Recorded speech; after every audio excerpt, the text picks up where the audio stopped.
exercise 4.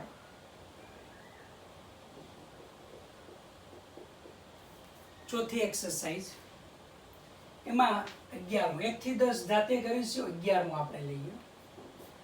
Figure show a close Gaussian surface.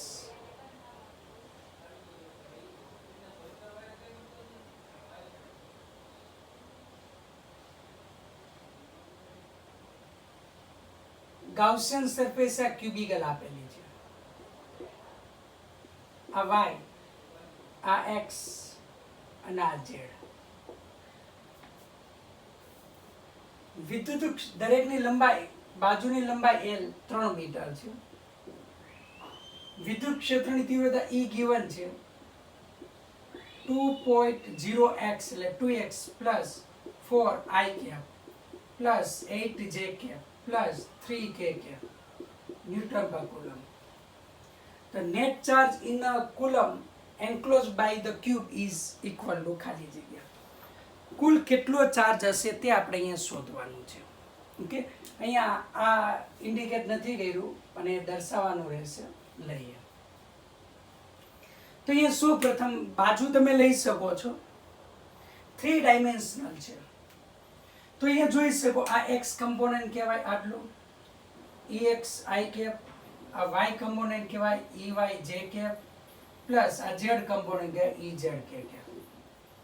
3 dimensional electric field છે.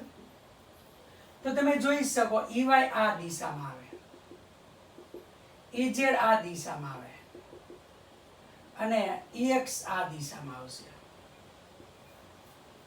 Okay, તો અહીંયા નામકરણ આપણે કરી શકીએ છીએ કે ગમે એ નામ આપી દઈએ. a b c d e f g h. તો સમતલો આપણે લઈએ. કયા કયા સમતલો? તો first e f g h. e f g h માટે આના માટે લઈએ. અહીંયા વિદ્યુત ક્ષેત્ર આ દિશામાં, એરિયા આ ડિરેક્શનમાં આવશે. બંને ઉપરની ડિરેક્શનમાં થાય તો અહીં એની સાથે સંકળાયેલું ફ્લક્સ આપણે EFGH સાથે સંકળાયેલું ફ્લક્સ EZ ઇન્ટુ શું લખી શકાય એનો એરિયા.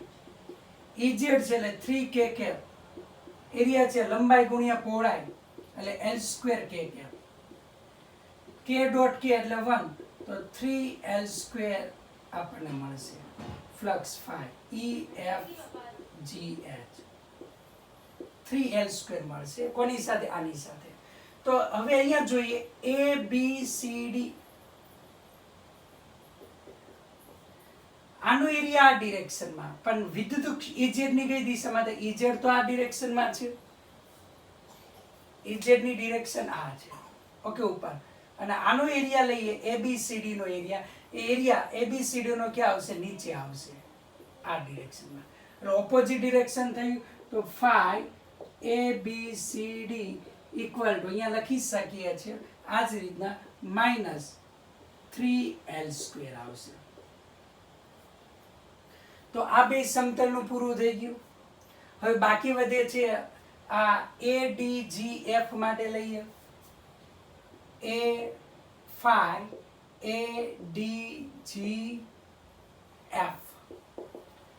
ADGF. આનું જે વિદ્યુત ક્ષેત્ર તો આ દિશામાં છે, આનો એરિયા આ ડિરેક્શનમાં થાય. બંને ઓપોઝિટ ડિરેક્શન એટલે માઇનસ લઉં છું ડાયરેક્ટ. તો અહીંયા y ઘટક આવશે તો ઇક્વલ ટુ -8 ઇન્ટુ L2 થાય. એરિયા L2, y ઘટક છે 8 વિદ્યુત ક્ષેત્રનો એટલે -8L2 થાય. હવે લઈએ 5BC અથવા EBCH ઇક્વલ ટુ આનો એરિયા છે આ ડિરેક્શનમાં આવશે, બંને એક જ ડિરેક્શનમાં એટલે +8 ઇન્ટુ L2 થાય. વિદ્યુત ક્ષેત્ર 8 છે અને એરિયા કેટલો છે? L2 છે. બે સમતલ બાકી રહે, આગળનું અને આ પાછળનું. તો આ સમતલ માટે લઈએ તો 5ABEF ઇક્વલ ટુ વિદ્યુત ક્ષેત્ર પણ આ x અક્ષ x ઇક્વલ ટુ 0 આગળ છે તો તો અહીંયા લખી શકીએ 2 × 0 + 4. આનો એરિયા છે આ ડિરેક્શનમાં જ આવશે એટલે પ્લસ I કેપ આવે એટલે L² લખો. 0 તો 4L² આપણને મળશે. ઓકે, આનો એરિયા છે આ ડિરેક્શનમાં જ આવશે. કઈ ડિરેક્શનમાં? x અક્ષની ડિરેક્શનમાં જશે. હકીકતની અંદર આ ડિરેક્શનમાં છે પણ એ બુકની અંદર અથવા તો પ્લેનની અંદર ન દર્શાવી શકાય એટલે એ આમ આપણે લીધું. બાકી હકીકતમાં x અક્ષ આ ડિરેક્શનમાં. હવે લઈએ છે પાછળની સપાટી GDCH 5 GDCH ઇક્વલ ટુ ઋણ x અક્ષની દિશા એટલે કે આ થાય ધન x અક્ષ, આ પાછળની બાજુ એટલે -3 થશે. બાજુની લંબાઈ -l લઉં છું તો 3 × -l + 4 × L². તો અહીંયા લખી શકીએ છીએ કે -3l + 4 × L². આ આપણે લખાય. પણ હવે લઈએ છીએ વિદ્યુત ક્ષેત્ર એ આ ધન x દિશામાં છે અને સમતલ ઋણ y દિશામાં છે એટલે માઇનસ આ લખી શકાય -L². બે ઓપોઝિટ ડિરેક્શનમાં. પાછળનું સમતલ છે એનો એરિયા પાછળ આવશે અને વિદ્યુત ક્ષેત્ર આ ડિરેક્શનમાં છે. ઓકે, ચલો આ લીધું. તો અહીંયા આપણને મળે -- +3L² L³ + -4L². આ થશે ટોટલ ફ્લક્સ, કુલ ફ્લક્સ ϕ ઇક્વલ ટુ બધાનો સરવાળો કરીએ તો આ આપણી પાસે આવશે 3L², આ છે -3L², આ છે -8L² + 8L², આ +4L² + 3L³ -4L². તો તમે જોઈ શકો છો આ બધું કેન્સલ થશે. અહીંયા આવશે 3L² આવશે તો ϕ ઇક્વલ ટુ 3L² થાય. ઓકે, L ઇક્વલ ટુ 3 છે, સોરી L³ છે. 3 × 3³ 27 તેરી 54, 3 નો વર્ગ એટલે 3 ની 4 ઘાત થાય તો 3 નો વર્ગ 9, 9 તેરી 27 તેરી 3 × 27, 7 તેરી 21, 3 દુ 6, 6 ને 2 8 એટલે 81 આપણને મળે SI યુનિટ. ϕ ઇક્વલ ટુ આપણી પાસે છે q/ε0. તેથી અહીંયા લખી શકો છો q ઇક્વલ ટુ ϕ × ε0. ϕ આપણને મળ્યો 81 × ε0. આ આપણને આન્સર મળે છે. ઓકે, તો ઓપ્શનની અંદર આ આન્સર આપેલો નથી એટલે કંઈક રકમમાં અથવા તો ઓપ્શનમાં છે એ ભૂલ હોઈ શકે. ઓકે, તો આ આપણે યાદ રાખવાનું છે. ઓકે, તો જવાબ તમારે આવવાનો છે, આ જવાબ આપણને મળવાનો છે એ યાદ રાખીશું. ચાલો હવે સોરી અહીંયા 3 ની જગ્યાએ કેટલું આવે છે 2. ઓકે, 3 ની જગ્યાએ કેટલું છે 2 છે એટલે આ 2 આવશે. ઓકે, થઈ ગયું. આ 2L³ થશે, આ 2 થશે અને આ પણ કેટલું આવશે 2. આ પણ કેટલું છે 2 તો 27 દુ 54, 54 ε0. આટલું આપણને શું મળે છે? ચાર્જ આટલો મળે છે 54 ε0 ઘેરાતો વિદ્યુતભાર. ઓકે, ચાલો ત્યાર પછી આગળ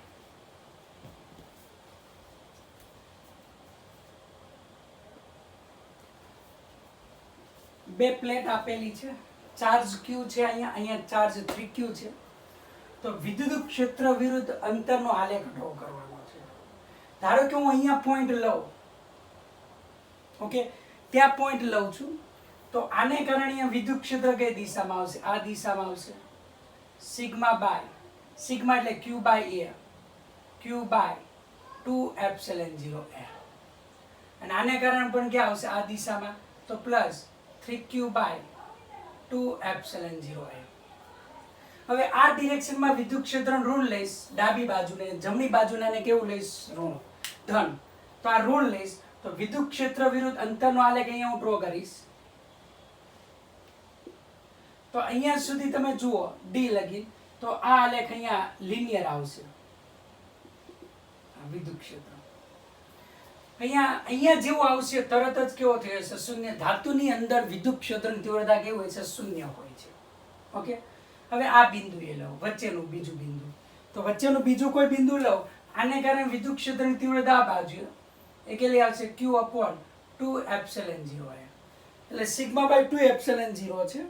તો સિગ્મા બરાબર Q બાય આને કારણે વિદ્યુત ક્ષેત્રની તીવ્રતા અહીંયા આવશે 3Q/2ε0. તો બેનું બે સમાન મૂલ્ય પરસ્પર વિરુદ્ધ દિશામાં, એટલે અહીંયા વિદ્યુત ક્ષેત્ર થશે Q/2ε0. આ બંનેનું રિઝલ્ટનું અહીંયા લખું, બંને રિઝલ્ટ તો જુઓ તો 3Q/2ε0a માઇનસ Q/2ε0a એટલે કેટલું થશે Q/ε0a. મોટું કયું છે એટલે રિઝલ્ટ આ બાજુ એટલે નેગેટિવ થશે. તો આ આવશે 4Q/2ε0a. આપણી મળશે એ 2Q એટલે એના કરતા અડધું લઈશું. ક્યાં સુધી? આ પટ્ટી સુધી. તો આ નિયમિત આવશે. ત્યાર પછી હવે અહીંયા લઈએ આ બિંદુએ, આને કારણે વિદ્યુત ક્ષેત્ર અહીંયા 3Q/2ε0a.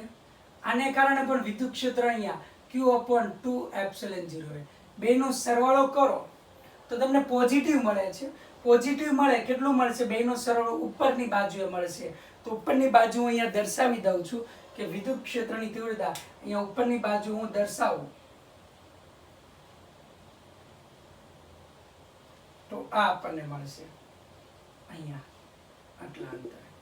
તો ગ્રાફ તમને આવશે આ. તો આવો ગ્રાફ તમને ઓપ્શનની અંદર આપેલો છે, સી છે. કયો છે? સી. આન્સર ઇઝ કયો આવશે? સી. ઓકે, તો ધન x દિશા એટલે જમણી બાજુ, ઋણ x એટલે ડાબી બાજુ, અને ડાબી બાજુનું વિદ્યુત ક્ષેત્ર નેગેટિવ લેશું, જમણી બાજુનું કયું લેશું? પોઝિટિવ લેશું. ત્યાર પછી હવે 13મો MCQ.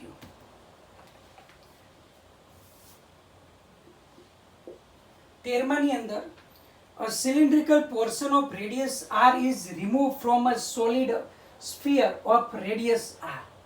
આ solid sphere છે. સોલિડ આખું હોય, આની નિયમિત વિદ્યુતભાર ઘનતા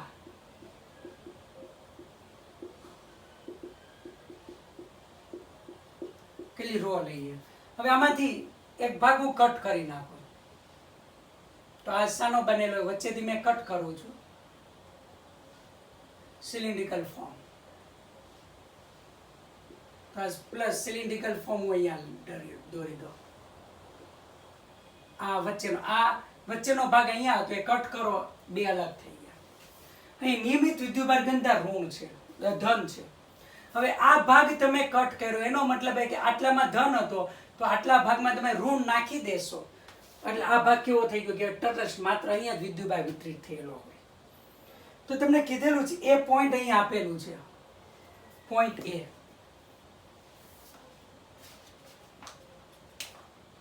પોઈન્ટ એ આપેલું છે, આર અંતરે છે સેન્ટરથી. ઓકે, તો અને આ રેડિયસ છે કેપિટલ આર. તો એ બિંદુ આગળ વિદ્યુત ક્ષેત્રની તીવ્રતા જોઈએ. શું જોઈએ છે? એ બિંદુ આગળ વિદ્યુત ક્ષેત્રની તીવ્રતા. હવે આપણને ખ્યાલ છે નિયમિત વિદ્યુતભાર હોય અને આઉટવર્ડ ડિરેક્શનમાં હોય વિદ્યુત ક્ષેત્ર, તેને ધન x દિશા લેશું. ઇનવર્ડ ડિરેક્શન હોય તો એને ઋણ x દિશા લેશું. તો આપણને ખબર છે કે આ બિંદુ એટલે અહીંયા આવે, ગોળાની ક્યાં કહેવાય? અંદરના વિસ્તારમાં કહેવાય. તો કેન્દ્રથી અહીંયા છે તો આઉટવર્ડ ડિરેક્શન થશે. કેન્દ્રથી ક્યાંથી? Outward direction. તો આઉટવર્ડ ડિરેક્શનને કારણે વિદ્યુત ક્ષેત્રની તીવ્રતા તો લઈએ છે ગોળાની અંદરના બિંદુએ વિદ્યુત ક્ષેત્ર ગઈકાલે લીધેલું હતું E બરાબર ρr/3ε0. બહારની દિશાને ધન x અક્ષ લઉં છું. તો આખો ગોળો છે એનાથી આર અંતરે વિદ્યુત ક્ષેત્રની તીવ્રતા છે આ લેવાય. પણ હવે આટલો ભાગ મેં રિમૂવ કર્યો, તો રિમૂવ કરવો વિદ્યુત ક્ષેત્રની અંદર એનો મતલબ એ થાય કે રિમૂવ કરવો એટલે એ ભાગને મારે વિદ્યુતની દ્રષ્ટિએ તટસ્થ કરો. તો તટસ્થ કરો એટલે આટલા ભાગમાં ધન જેટલો એટલો મારે નેગેટિવ શું કરવો પડે? એડ કરવો પડે. તો આ નેગેટિવને કારણે વિદ્યુત ક્ષેત્રની તીવ્રતા. તો આ સિલિન્ડરની સપાટી પરનું બિંદુ કહેવાય. આ એ બિંદુ ક્યાં કહેવાય? સિલિન્ડરની સપાટી પરનું. તો માઇનસ રો. તો ગઈકાલે બીજું લીધેલું કે નળાકારની સપાટી પર ના બિંદુએ વિદ્યુત ક્ષેત્ર. તો આ E1 આ E2. નળાકાર માટે આવશે ρr/3ε0 સોરી 2ε0. હવે અહીંયા આ ભાગ રિમૂવ કર્યો છે એટલે આના પરનો વિદ્યુતભાર કેવો લે છે? Negative, minus rho i cap થાય. તેથી એ બિંદુએ કુલ વિદ્યુત ક્ષેત્ર E = E1 + E2. તો અહીંયા લખી શકો ρr/3ε0 માઇનસ ρr/2ε0 આઈ કે. તેથી સાદરૂપ આપીએ અહીંયા તો તમારે આવશે સોરી આ એ બિંદુ આ બાજુએ છે એટલે એ બિંદુને આપણે નેગેટિવ એક્સ એક્સિસ લઈએ છીએ અને આ અંદરની બાજુએ થશે એટલે આને પોઝિટિવ લેશું એટલે આને પ્લસ આઈ કેપ લેવાય. તો આ પ્લસ થશે અને આ કેવું થશે? માઇનસ થશે. તો લસા લેશો તો ρr/6ε0 આઈ કેપ મળે. તો આ બાજુએ છે ઋણ એક્સ અક્ષ, આ બાજુએ તો ધન એક્સ અક્ષ. તો એ બિંદુને એટલે ગોળાને કારણે આ બાજુએ વિદ્યુત ક્ષેત્ર માઇનસ આઈ કેપ અને આ નેગેટિવ છે એને કારણે આ બાજુ હોય એટલે પ્લસ આઈ કેપ આપણે અહીંયા લઈએ છીએ. એટલે પહેલા જે આઉટવર્ડ લીધેલું એ નહીં લઈએ કારણ કે નેગેટિવ અને પોઝિટિવ આપણે ધ્યાનમાં લેવાનું છે. એટલે આ ઉગમ બિંદુ લઈએ તો આ બાજુ ઋણ થશે ને આ બાજુ કેવું થશે? ધન થશે. ઓકે, ફરી પાછું આપણે અહીંયા લઈએ. આખો ગોળો હોય તો આ ગોળાને કારણે અહીંયા વિદ્યુત ક્ષેત્ર કયું આવે? આ ડિરેક્શનમાં આવે એટલે નેગેટિવ એક્સ અક્ષ લીધું ρr/3ε0 આઈ કેપ. હવે આટલો ભાગ રિમૂવ કર્યો એનો મતલબ વિદ્યુત ક્ષેત્રના સંદર્ભમાં આટલા ભાગમાં ધન હતો તો મારે એને રિમૂવ કરવો છે, તટસ્થ કરવો છે એટલે મારે શું કરવો પડે? નેગેટિવ રાખવો પડે.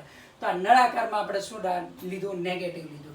તો આ આખા ગોળાને કારણે આ એ બિંદુ વિદ્યુત ક્ષેત્ર આ દિશામાં અને આ નળાકારને કારણે વિદ્યુત ક્ષેત્ર કઈ દિશામાં? આ બાજુએ એટલે ધન એક્સ અક્ષ આપણે લઈએ છીએ. બેનો સરવાળો કરો તો આપણને રિઝલ્ટ એ બિંદુ આગળ વિદ્યુત ક્ષેત્ર મળે ρr/6ε0 આઈ કેપ. આ ડિરેક્શનની અંદર આપણને મળે છે. ઓકે, તો આપણે યાદ રાખવાનું છે.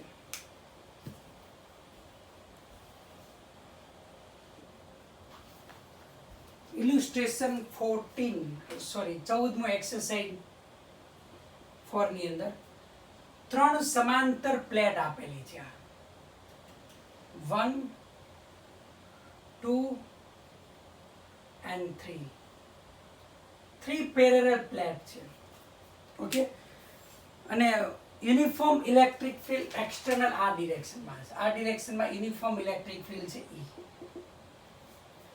તો તમને અહીંયા દરેક પ્લેટ પરનો ચાર્જ, દરેક સપાટી પરનો ચાર્જ જોઈએ. ફર્સ્ટ, સેકન્ડ ને થર્ડ આ દરેક સરફેસ પરનો શું શોધવાનો છે? ચાર્જ આપણે શોધવાનો છે. ઓકે, તો પ્લેટ આપણને આપેલી છે તો આપણને ખબર છે કે વિદ્યુત ક્ષેત્રને કારણે અહીંયા હું ધારી લઉં કે અહીંયા આ પ્લસ થી માઇનસ હોય. ઓકે, તો પ્લસ બાજુ અહીંયા નેગેટિવ પ્રોડ્યુસ થશે. તો અહીંયા માઇનસ એક્સ લો, અહીંયા પ્લસ એક્સ, અહીંયા પ્લસ હોય અહીંયા માઇનસ એક્સ, માઇનસ હોય અહીંયા પ્લસ, અહીંયા માઇનસ, અહીંયા પ્લસ એક્સ. તો દરેક સરફેસ પરનો ચાર્જ આ રીતના પ્રોડ્યુસ થાય. મેં ધારી લીધું છે માઇનસ એક્સ. તો આપણને ખબર છે સુવાહકની અંદરના વિસ્તારમાં વિદ્યુત ક્ષેત્રનું મૂલ્ય કેવું હોય? 0. તો આ રહ્યું. આને કારણે વિદ્યુત ક્ષેત્ર આ ડિરેક્શનમાં આવશે, આને કારણે વિદ્યુત ક્ષેત્ર આ ડિરેક્શનમાં આવે. તો આને કારણે વિદ્યુત ક્ષેત્ર એટલે x/2ε0a. આને કારણે આવશે x/2ε0a.